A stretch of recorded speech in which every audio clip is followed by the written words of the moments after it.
አሸናፊ ብርሃኑ የተባለ ተከሳሽ ከአያቱ ጋር እየኖረ ያለ ከሚኖርበት ቤት ልጆችን ላጫውታችሁ በሚል ሰበብ ወደ ቤት እንዲገቡ ያደርጋቸዋል። ግለሰቡ ድብቅ ያውሬነት ባህሪውን በመግለጥ በሶስት ታዳጊዎች ላይ የግብረ ሰዶም ወንጀል ይፈጽምባቸዋል። በታዳጊዎች ላይ በሃይማኖትም ሆነ በባህላችን አጸያፊ ድርጊት ቢፈጸምባቸውም ወላጆች ግን ዝምታን መርጠው ይባስ ብለው ተከሳሹ ከአዲስ አበባ እንዲወጣ መስራታቸው ሊታወቅ ችሏል። ወንጀሉ እኛ ጋር ጥቆማ ሊመጣ የቻለው በጎረቤት አማካኝነት ነው። ጎረቤት ላይ ስለ ጉዳዩ ጭምጭምታ የሰማ አካል መጥቶ ጥቆማ ሰጠን። በጥቆማው መሰረት ያው እኛም ወደ ቦታው በመሄድ ምርመራ ጀመርን። ምርመራ ካጣራን በኋላ ህፃናቶቹን ቀጥታ ያው መውሰድ ያለብን ወደ ህክምና ስለነበረ ወደ ህክምና ነው የወሰድነው። በወቅቱ ሁለቱን ልጆች ነው ያገኘነው። ከዛ በኋላ አንደኛው ዋናው ተፈጸመበት የተባለው ህፃን ወላጅ እናት ህፃኑን አሽሽታው ነበር።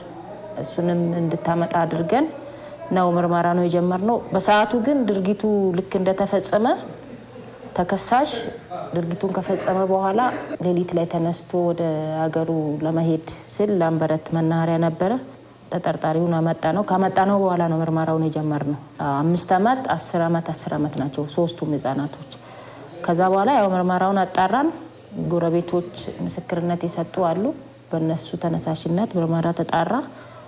ማዝገቡን ካጠናቀቅን በኋላ ወደ አቃቤ ህግ ልከን ክስ ተመስርቶ መደበኛ ፍርድ ቤት አቀረብነው። ከመስሪያ ቤት ስራዬን ጨርሼ ወደ ቤት በምገባ ሰዓት ቤት ያለው ድባብ ብዙም ደስ አይልም። ያየሁት ነገርና እንደገባሁኝ ያየሁት ነገር ደስ አላለም። ምንድነው ብዬ በምጠይቅ ሰዓት እንደዚህ ተደርጓል የሚል ነው የሰማሁት ነገርና ያንን እንደሰማሁኝ ምንድነው ያደረኩትኝ በቀጥታ ከሌሎች ከጎረቤትም ነገሮችን ማጣራት ነው ያስኩትኝ። ሳጣራም እውነት እንደሆነ ነው ማስረጃውን ያገኘሁትኝ። በመቀጠል በአቅራቢያ ወደሚገኝ ፖሊስ ኮሚኒቲ ነው የሄድኩትኝ። ወንጀለኛው ያለበትን ተከታትለን ሌሊት ላይ ነው ካረፈበት ለማስያዝ የቻልነው ማለት ነው። በዚህ ወንጀል ዙሪያ ፖሊስ አስፈላጊውን ምርመራ አጣርቶ በአቃቢ ህግ በኩል ክስ እንዲመሰረት አድርጓል። ጉዳዩን የተመለከተው የፌዴራል የመጀመሪያ ደረጃ ፍርድ ቤት የአራዳ ምድብ ወንጀል ችሎትም ተከሳሹ በእስራት እንዲቀጣ ወስኖበታል። መፈጸሙን ልጆቹ በትክክል ስለሚያስረዱ በልጆቹ በሶስቱ ልጆች ቃል አካባቢ ማስረጃ በማሰባሰብ አደራጅተን ያው የሰሚ እና እነዛ ማስረጃዎች አሰባስበን መዝገቡ ውጤት ይኖረዋል ብለን ስናስብ ለአቃቤ አቀረብን። አቃቤ ህጉ ክስ መስርቶ መደበኛ ፍርድ ቤት አራዳ የመጀመሪያ ደረጃ ፍርድ ቤት አቀረብን። በሶስቱም ህፃናቶች ላይ በተፈጸመው ወንጀል ተጠርጣሪ 9 አመት እንዲቀጣ ውሳኔ አግኝቷል። ቅጣቱ 9 አመት መተላለፉ በዛ ጊዜያት ውስጥ ልጁ እውነት ሰው መሆን ከፈለገ ታርሞ የሚወጣበትን እድል አግኝቷል። እንደ እግዚአብሔር ፍቃድ ከነበርኩበት ስህተት አሁን መውጫዬ ነው ብሎ ካመነ እሰየው ጥሩ ላይ ነው። እንደኔም ደግሞ እንደ ጠቋሚ አካል እንደዚህ አይነት ሰው ዝም ተብሎ ቢታለፍ ኖሮ ሊደርስ የሚችለው ድርጊቶች ከፋ ያሉ ነው።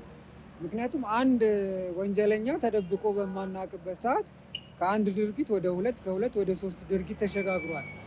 ዝም ብለን ቢሆን ኖሮ እነዚህ ተደራጊ አካሎችም የዚህኑ ልጅ አይነት ባህሪ ኖሯቸው ወደ ሌሎች ደግሞ ወደ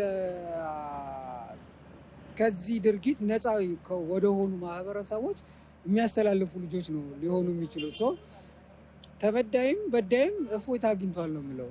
ወንጀል ዘርፈ ብዙ ነው። ግለሰቦች በተለያየ መልኩ የወንጀል ሰለባ ሊሆኑ ይችላሉ። በተለያየ ጊዜያት ንብረታቸው የተሰረቀባቸው አካላትም ወደ ፖሊስ ጣቢያ በመሄድ ሲያመለክቱ ይስተዋላል። ከዚህ ጋር በተያያዘ በዚሁ በጉለሌ ክፍለ ከተማ ነብዩ ዮሐንስ የተባለ ተከሳሽ ከ3 መኖሪያ ቤቶች ላይ የተዘዋወረ የተሽከርካሪ ስፖኪዎችን ሲሰርቅ በመጨረሻም እጅ ከፈንጅ ሊያዝ ችሏል። ቀደም ብሎ ንብረታቸው የተወሰደባቸው 2 ግለሰቦች ወደ ፖሊስ ጣቢያ ቀርበው ማመልከት ባለመቻላቸው ተከሳሹ ይህን የጥፋት ድርጊቱን አጠናክሮ እንደቀጠለ ተገልጿል።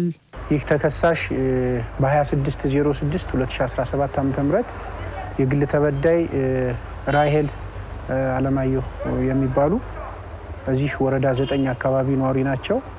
ከሳቸው ግቢ ውስጥ በአጥር በር ከገባ በኋላ ስፖኪዮ የመኪናቸውን ስፖኪዮ ከሌሊቱ 9 ሰዓት አካባቢ ሰርቆ ገንጥሎ ይዞ ሲሄድ በአካባቢ የወንጀል መከላከል ፖሊሶች እጅ ከፈንጅ ተይዞ ተጠርጣሪው ከመጣ በኋላ ያው ምርመራችን ያጣራንበት ሁኔታ ነው ያለው።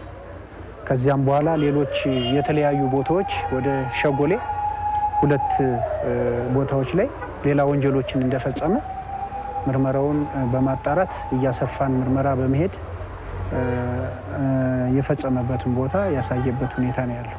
ግለሰቦች እዚህ ቀርበው ፖሊስ ጣቢያ ባለማመልከታቸው ሲያመለክቱ በመቅረታቸው ይህ ተጠርጣሪ እጅ ከፈንጅ ከተያዘ በኋላ ፖሊስ ባደረገው ጥብቅ የሆነ ምርመራ ተጠርጣሪው የተለያዩ ቦታዎች ወንጀሎችን ፈጽሜያለሁ፣ ቦታዎችን የፈጸምኩበትን አሳያለሁ በማለት የፈጸመበትን ቦታዎች በምሪት እየመራ የፈጸመበትን ቦታ በማሳየት 2 የተለያዩ ቦታዎች ሸጎሌ አካባቢ መንደር 5 የሚባል በተለምዶና እንዲሁም ደግሞ እናት ትምህርት ቤት አካባቢ የሚባል በመምራት ከግለሰቦች ግቢ ስፖኪዎችን ከአንድ ግቢ ውስጥ ወደ 4 ስፖኪዮ ከአንድ ግቢ ውስጥ ደግሞ 2 ስፖኪዮ ሰርቆ በአጥር ግንብ ስር ዘሎ ወስዶ የተለያየ ቦታዎች ላይ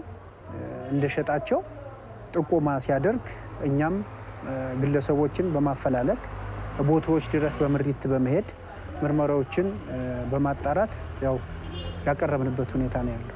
ግቢ ውስጥ 2 ጥበቃዎች ነበሩ። እነሱን በማለፍ በበር ስር ገብቶ ግቢ ውስጥ ከነበሩ ብዙ መኪናዎች ውስጥ ያኔን መኪና 2ቱንም ስፖኪዮ ሰብሮ ሊወጣ በሚልበት ሰዓት ላይ የዘበኛ ድምጽ ሰምተን ወጣን። የወረዳ 9 ፖሊስ ጣቢያዎች ፖሊሶች ነበሩና እነሱ በሰዓቱ በመበታተን ሊይዙት ችለዋልና ንብረቱ በዛ ሰዓት በሌሊቱ 9 ሰዓት ሊያዝ ችሏል፣ በእነሱ ረዳትነት ማለት ነው። የተሽከርካሪዎች ስፖኪዮ ተሰርቆባቸው ካላመለከቱት ግለሰቦች መካከል አቶ እንዳለ ገብረስላሴ አንዱ ናቸው። ለምን ጉዳዩን ለፖሊስ እንዳላሳወቁ የነገሩን ሲሆን ሌሎችን አካላትም በዚሁ ጉዳይ ዙሪያ ሐሳባቸውን አካፍለውናል። ቅዳሜና እሁድ ስለሆነ በቃ ምንም ማድረግ አልቻልኩም። አንደኛ ልጁ አልተያዘም የዛን ጊዜ እና ሌባው አልተያዙ የዛን ጊዜ። ለወደፊቱ ለኔ ትምህርት ነው የተሰጠኝ። ስለዚህ እዚህ መጥቼ ማመልከት ይችል ነበር ቆይቼም ቢሆን አልመጣሁም። ይሄ ስህተት ነው። በቃ ጠቀሜታ አለው። እኔም እኮ ሊገኝ የቻለ እኮ ምን መሰለሽ ሌላ ቦታ በመደዳ ዘምተዋል፣ ሌላም ቦታ ዘርፈዋል። ለሌላም ትምህርት ነው እና የግድ ማመልከት በቃ እኔ ተረድቻለሁ። ፖሊስ ምን ያደርጋል ልንል ነበረ። ለምን ብታመለክችም ለውጥ የለውም የሚል ህብረተሰብ ብዛት ነበረ። አሁን ግን ጥቅሙ ሲያቅ 1 2 3 የሰረቀ ሊኖር ይችላል፣ እዛም ፖሊስ ጣቢያም ሊኖር ይችላል ያቃ። ግን እኛ በማናቀው ነገር ፖሊስን እየኮነንን ነበር። ያው በሰዓቱም ቢሆን ከግቢ ወጥቶ አምልጧል። እኔ ለፖሊስ ወዲያው በማመልከቴ ነው። እዛው አካባቢ ላሉ ፖሊሶች ባልናገርና ዝም ብዬ ብገባ ኖሮ በሬን ዘግቼ ቀይ ያዝም ነበር። ግን አካባቢ ላይ ላሉ ፖሊሶች በመናገሬ በሌሊቱ 9 ሰዓት ላይ በየቦታው በመሰራጨት ቀይ እንዲመለስ ረድተውኛል ማለት ነው። በተከሳሽ ነብዩ ላይ የቀረበውን ክስ የተመለከተው የፌዴራል የመጀመሪያ ደረጃ ፍርድ ቤት የመናገሻ ምድብ 2ኛ ወንጀል ችሎት በእስራት እንዲቀጣ ውሳኔ አስተላልፎበታል። ተከሳሹን ያው በ3 በተለያዩ መዝገቦች እጅ ከፈንጅ በተያዘበትና መርቶ ባሳየበት እንዲሁም ደግሞ የፈጸመ የተለያዩ ቦታዎች ላይ ፈጽም ያለው ባለበት እነሱን በማደራጀት በ3 መዝገቦች ላይ ለጉለሌ ምድብ አርቲዲ ፈጣን ችሎት በማቅረብ ተከሳሹ ክስ ተመስርቶበት ወደ 9 ዓመት የተቀጣበት ሁኔታ ነው ያለው። አሁን ይሄ ሌባ ለብቻው አይደለም የሚመጣው ማለት እኔ ቤት ነው ለብቻው የገባውና ግን በሚመራበት ሰዓት አበሮቹ 2 እንደተያዙ አይተናልና ከሱ ጋር ያሉ ገብቶሻል ያሉ ሌሎች ሌቦች ያው እሱን በማየት ይማራሉ። ይሄንን ቅጣት ማስተላለፉ በጣም ጥሩ ነው። የነዋሪዎችን ሰላምና ደህንነት ማስጠበቅ ዓላማው የሆነው ፖሊስ የሚያከናውነው ስራ ውጤታማ እንዲሆን በተለያዩ አጋጣሚዎች ግለሰቦች ወንጀል ሲፈጸምባቸው በፍጥነት ማመልከት ይገባቸዋል። ይህ ደግሞ የምርመራ ስራውን የተሟላና ቀልጣፋ እንደሚያደርግ ይናገራል። ማህበረሰቡ መጥቶም ሲጠቁም ውጤት ይኖራል። ይሄኛውን ኬስ ስንሰራ የግል ተበዳይ ወላጅናትን በረጅም ጊዜ ወስደን ነው ህግ እንዳለ ፍትህ እንዳለ አሳምነናት ነው ካሳመናት በኋላ ነው ወደ እንትኑ የርነውና አንዳንዴ ግንዛቤ እጥረቶችም ስላሉ ማህበረሰቡ አይመጣም ይችላል። እኔ ለማህበረሰቡ አሁን ማስተላለፍ የምፈልገው ምንድነው ምናልባት በየአካባቢያችን አሁን ጥቃት የለም ሳይሆን አለ ያንን ጥቃት አጋልጦ የሚሰጥ ሰው ስለሌለ ነው። ማህበረሰቡ አጋልጦ የሚሰጥ ቁማ የሚሰጥ ቢሆን ኖሮ ውጤትም ይኖራል። የተጠቁ ልጆችንም ፍትህ እንዲያገኙ የማድረግ ስራዎችን ለመስራትም እገዛ ይሰጣል ጥቁማ ቢኖር ማለት ነው። አንደኛ የተለያዩ ማስረጃዎችን ከማሰባሰብ ምስክሮችንም እንዲሁም ደግሞ ወዲያውኑ ወንጀሉ እንደተፈጸመ ወዲያውኑ ቃል ተቀብሎ ለአቃቢ ህግ ለፍርድ ቤት ከማቅረብ አኳያ ቀላል ያደርግለታል። ከዚያን ውጭ ወንጀሉ ከተፈጸመ ከብዙ ጊዜ በኋላ ቀርቦ ማስረጃዎች ከጠፉ በኋላ ቀርቦ አቤቱታ የሚያቀርቡበት ሁኔታ ነው እና ያለው ይህ እንዳይሆን ደግሞ ወዲያውኑ ወንጀሎች እንደተፈጸሙ በ24 ሰዓት ቀርበው አቤቱታ ቢያቀርቡ ለምርመራችን ማስረጃዎችን ለማሰባሰብ ይቀለናል ብዬ ነው የማስበው። ወንጀል የሚፈጽምባቸው ሰዎች በቅርብ ቀርበው አቤቱታቸው እንዲያቀርቡ አሳስባለሁ። ሁሉም ማህበረሰብ ከፖሊስ ጋር እጅና ጓንት ሆኖ ይስራ የሚል እምነት አለኝ። እዚህ ቦታ ላይ የሆነ ሰው ዕቃ ተሰርቋል፣ የሆነ ነገር ተደርጓል ተብሎ ጥቆማ በመድረሱ ብቻ የፖሊስ አካል እዛ ቦታ ላይ ስምሪት ተደርጎ ለሌላ ለአልባሌ ቦታ አመች የሆኑትን ሰዎች በቁጥጥር እይታ ውስጥ እንዲሆን በፖሊስ ክትትል እንዲሆን ቦታው በአይነ ቁራኛ የሚታይ ቦታ እንዲሆን ስለሚዳረግም ማመልከቱ ተገቢ ነው እላለሁ። አሁን አንድ ሰው ዘርፎ ሊሄድ ይችላል። ያ ፖሊስ ላያየው ይችላል።